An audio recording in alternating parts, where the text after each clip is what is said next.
Mesmo com medo haja, da Joyce Meyer. Mesmo com medo haja, capítulo 1. É hora de fazer uma escolha. Os céus e a terra tomo hoje por testemunhas contra ti, que te propus a vida e a morte, a bênção e a maldição. Escolhe, pois, a vida para que vivas, tu e a tua descendência. Deuteronômio 30:19. Deus tem um plano para as nossas vidas, mas o diabo também tem um plano e ele não é bom. O apóstolo João explicou isso de forma simples, dizendo: o ladrão vem somente para roubar, matar e destruir. Eu vim para que tenham vida e vida em abundância. João 10:10.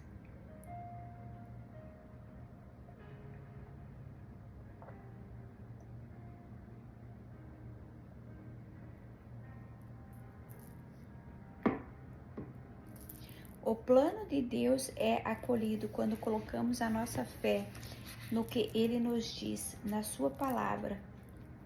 E o plano do diabo é acolhido quando acreditamos nas suas mentiras. O diabo é um mentiroso, ele é o pai da mentira, e a verdade não está nele. João 8:44. Deus nos deu o livre-arbítrio, o que significa que podemos fazer o que quisermos. Temos escolhas e cada escolha que fazemos gera um resultado.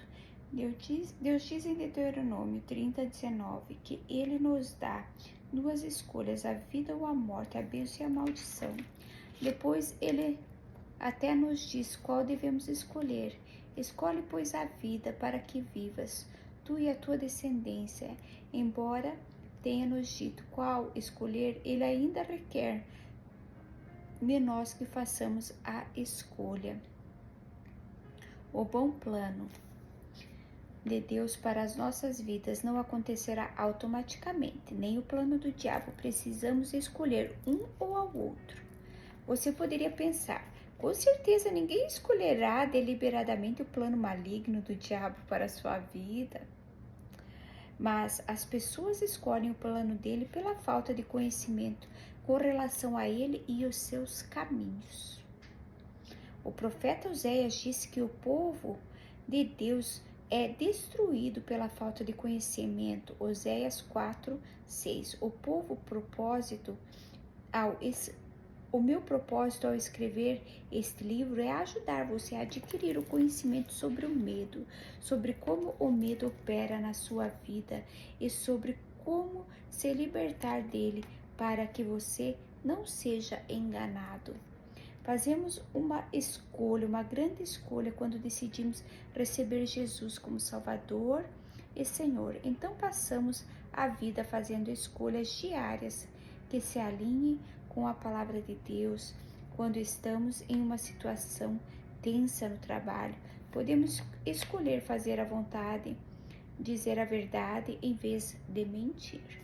Quando um caixa não nos cobra o valor correto por uma determinada compra, mas cobra um valor inferior, cabe a nós fazer a coisa certa e levar ao conhecimento dele que levamos dinheiro a mais, em vez de ficar quietos e nos considerarmos sortudos. Se eu fosse lhe perguntar quem o induz a mentir ou a ficar calado sobre uma situação no trabalho, estou bem segura de que você saberia a resposta. Do mesmo modo, se eu perguntasse quem sugeriu que você dissesse a verdade e falasse sobre estar devendo mais dinheiro, tenho certeza de que você saberia a resposta correta para isso também. Mas em ambos os casos, você teria de escolher o que fazer. Se eu fizer as escolhas certas de acordo com a vontade de Deus, será abençoado. Mas se escolher o que sabe ser errado, enfrentará consequências das quais não gostará nem apreciará. Vivendo a boa vida.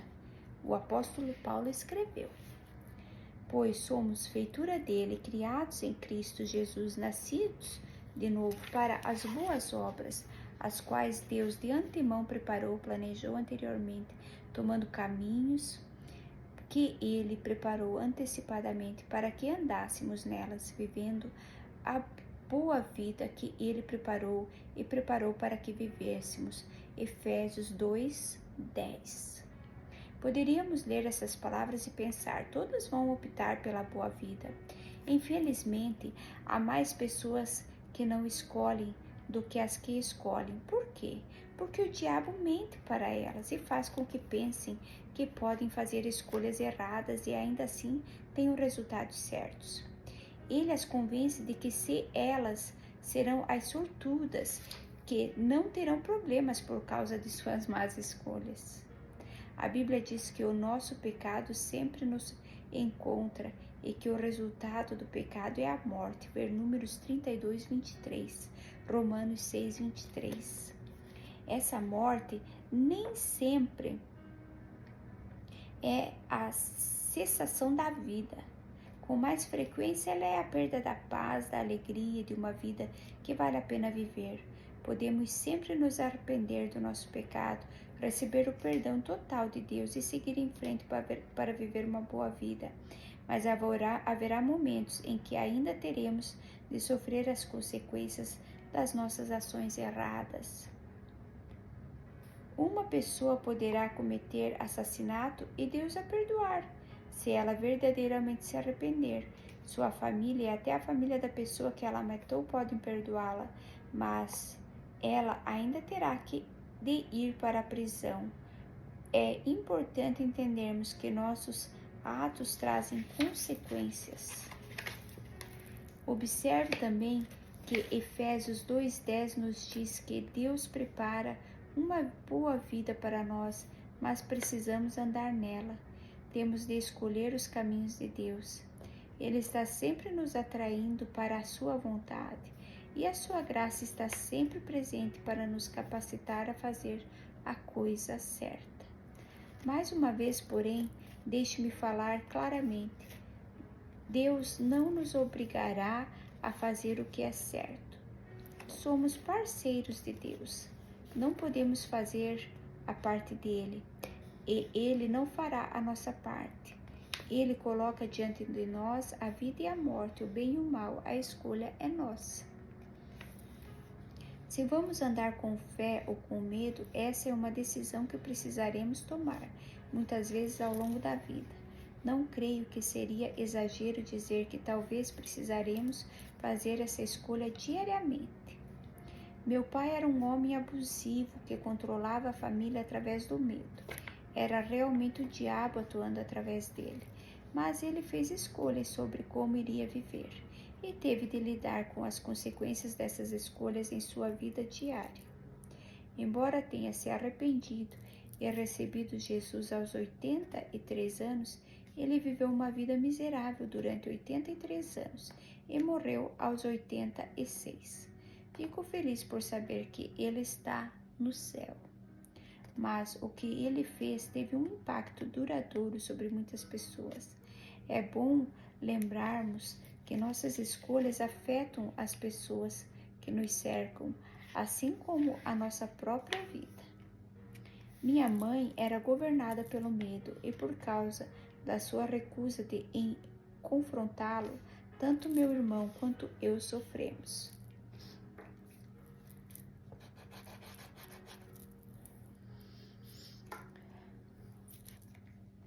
Meu pai abusava de mim sexualmente e minha mãe sabia que ele estava fazendo isso, mas o medo era tão forte na vida dela que optou por ignorar a verdade. Ela acabou tendo problemas mentais como resultado da culpa profundamente enraizada e da vergonha que sentia. Quando minha mãe tinha cerca de 70 anos, ela me pediu perdão pelo que deixou meu pai fazer. Ela me explicou que simplesmente não conseguia encarar o escândalo e tinha medo de não ser capaz de cuidar de meu irmão e de mim sozinha. Como você pode ver, as decisões dela se baseavam no medo e todos nós sofremos por causa disso, inclusive ela. Se você está permitindo que o medo governe as suas decisões, você está perdendo a boa vida que Deus planejou para você. E há uma forte possibilidade de que seu medo esteja afetando negativamente outras pessoas em sua vida também. É hora de fazer uma escolha, deixar Deus ajudá-lo a se liberar do medo. Mesmo que tenha sido governado pelo medo no passado, você pode escolher hoje confrontar o medo e se tornar a pessoa corajosa que Deus quer que você seja. Não é tarde demais, nunca é tarde demais para fazer a coisa certa. Escolha a fé. Ouvi dizer que quando o medo bater a nossa porta, devemos mandar a fé atender. Podemos vencer o medo, mas somente com a fé. Quando o diabo nos disser, você não pode, devemos lembrar que Deus nos diz, você pode. Embora venhamos a sentir medo, podemos avançar com fé. Quando Pedro viu Jesus andando sobre as águas e quis fazer o mesmo, ele saiu do barco e começou a dar passos, enquanto manteve os olhos em Jesus. Ele realmente andou sobre as águas, mas quando começou a olhar para a tempestade e para as ondas violentas ao seu redor, Pedro ficou assustado e começou a afundar. Jesus estendeu a mão e o salvou, mas também o repreendeu amorosamente pelo seu medo, perguntando-lhe por que ele tinha uma fé tão pequena, duvidava tanto. Ver Mateus 14, 25, 31. Deus nunca para de nos amar, nem sequer fica zangado conosco por escolhermos o medo, mas isso realmente o deixa triste, porque Ele quer que vivamos a melhor vida que pudermos. Ele enviou Jesus para que pudéssemos ter vida e a vida abundante. João 10:10. Deus nos prepara para o que Ele planejou para nós. Depois que Deus me chamou para ensinar a sua palavra, precisei de muito tempo para estudar. Naquele período da minha vida, eu tinha um marido e 3 filhos, e com certeza não podia deixar todas as minhas responsabilidades simplesmente ir para o seminário bíblico. Eu também tinha um emprego em tempo integral. Então, estudava tanto quanto podia, mas não tinha tempo suficiente para estudar tanto quanto necessitava. Eu ensinava em um pequeno grupo de estudo bíblico todas as terças-feiras à noite em nossa casa, mas Deus tinha planos maiores e eu precisava de tempo para me preparar para o que Ele havia planejado para mim. Senti muito fortemente que Deus queria que eu abrisse mão do meu emprego para poder ter mais tempo em casa e estudar várias horas todos os dias, mas havia um problema. Havia um problema. Se eu largasse o meu emprego, não teríamos dinheiro suficiente para pagar nossas contas mensais e definitivamente não teríamos dinheiro para emergências ou despesas extras. Por fim, tentei barganhar com Deus, renunciei ao meu emprego de tempo integral e peguei um serviço de meio expediente. Depois de pouco tempo, fui demitida. Eu sempre havia sido uma boa funcionária, com certeza não do tipo que é demitida, mas o gerente não gostou de mim desde o instante em que aceitei a vaga, e independentemente do que eu fizesse, nunca estava certo. Quando fui dispensada, ficou evidente para mim que Deus me disse para deixar meu emprego e não para pegar um outro de meio expediente. Obediência parcial não é fé. É uma pequena fé misturada com muito medo e autoconfiança, e não funciona. Eu senti medo de não termos o suficiente nem a minha renda, então, embora eu quisesse ser obediente a Deus, eu quis ter um plano reserva para o caso de não conseguirmos o milagre que precisávamos a cada mês. Esse mesmo cenário se repete com frequência e muitas pessoas tentam fazer o que eu fiz, apenas sob circunstâncias diferentes. Em 1 Samuel 13 e 15, vemos 2 casos em que o rei Saul tentou prestar uma obediência parcial e acabou perdendo o seu reinado por causa disso. Todas as vezes ele dava desculpas que pareciam boas, mas Deus espera que lhe obedeçamos e não que fiquemos dando desculpas para justificar nossa desobediência. Um dos atos de desobediência de Saul tem relação com o medo, ver 1 Samuel 13, 1-4. E o outro veio com o resultado da ganância, ver 1 Samuel 15, 1-23. Vamos tomar muito cuidado para não dar desculpas para a nossa desobediência. Uma desculpa pode parecer plausível, mas Deus não a aceitará. Se você mandar seus filhos adolescentes irem a uma loja para comprar leite e eles voltarem com um saco de laranja, eles lhe desobedeceram. Pode ser que eles argumentem que suco de laranja também é algo para beber e podem até lhe dar a desculpa de que o compraram porque estava com desconto. Mas o ponto é que eles não fizeram o que você pediu que eles fizessem. Quando Deus está nos preparando para grandes obras, Ele permite que passemos por muitos testes de obediência. Alguns podem parecer insignificantes, mas são tão importantes quanto qualquer coisa que poderíamos considerar relevante. Se não pudermos ser confiáveis nas pequenas coisas, Deus nunca nos entregará coisas maiores. Ver Mateus 25, 21-23. Depois de perder meu emprego de meio expediente, fiz o que Deus me pediu para fazer. Abri mão completamente de trabalhar fora de casa. Tive muito medo de ficar com as finanças prejudicadas, porque todos os meses precisávamos de um milagre para pagar integralmente as nossas contas e ainda contar com uma provisão para qualquer despesa extra que aparecesse. Mensalmente faltava sempre $40 para pagar todas as contas.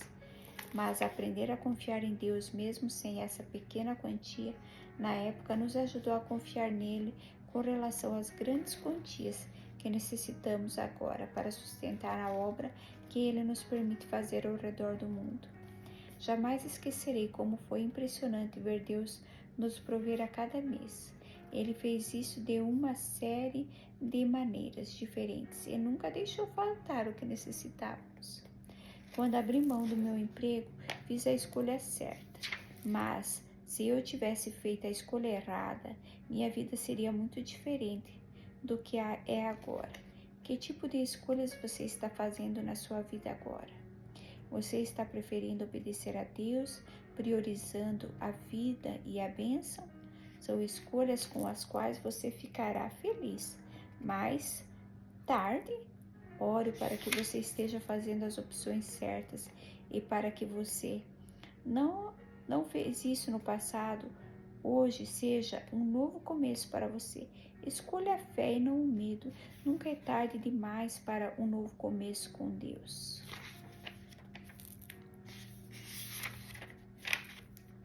Quando você sentir medo, faça o que tem medo de fazer e logo perderá o medo. Norman Vincent Peale. Agindo mesmo com medo aos 60 anos de idade. Nunca em meus quase 60 anos pensei que um dia aprenderia a nadar. Na verdade, não achava que isso importava mais.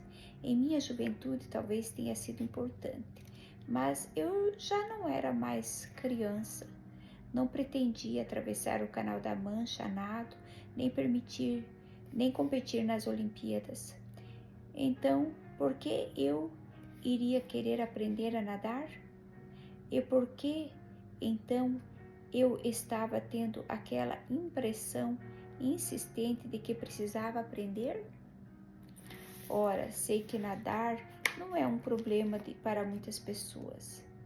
É um ótimo exercício e dizem que é revigorante. Além disso, é divertido, mas para mim era aterrorizante e na época eu pensava que sempre seria. Eu tinha fobia de água. Quando reflito sobre como esse meu medo começou, lembro-me imediatamente do afogamento trágico de um amigo de infância. Ainda posso ouvir o grito de sua mãe varando as nossas janelas abertas naquela noite de verão. Ainda agora meu coração se entristece ao pensar em como a água tirou meu amigo de mim. Então, alguns anos depois, um colega de turma da minha irmã se afogou durante uma aula de natação na escola. Nunca esquecerei a expressão devastada no rosto do treinador no dia seguinte. Era indescritível. Eu só podia concluir que a água era má, exceto para tomar banho, não havia razão alguma para eu estar nela. Lentamente, porém, comecei a me dar conta de que Deus estava falando. Era hora de confrontar mais do que apenas meu medo de nadar e encarar o medo em si. Eu sabia por instinto que essa questão era maior do que eu pensava. O medo havia sufocado muitas coisas em minha vida. Um dia compartilhei o que estava em meu coração com alguns colegas de trabalho. Então eu soube que tinha de seguir em frente. Entrei para uma escola de natação e me inscrevi nas aulas para principiantes. Foi exatamente como eu suspeitava. Deus estava tramando alguma coisa em minha vida.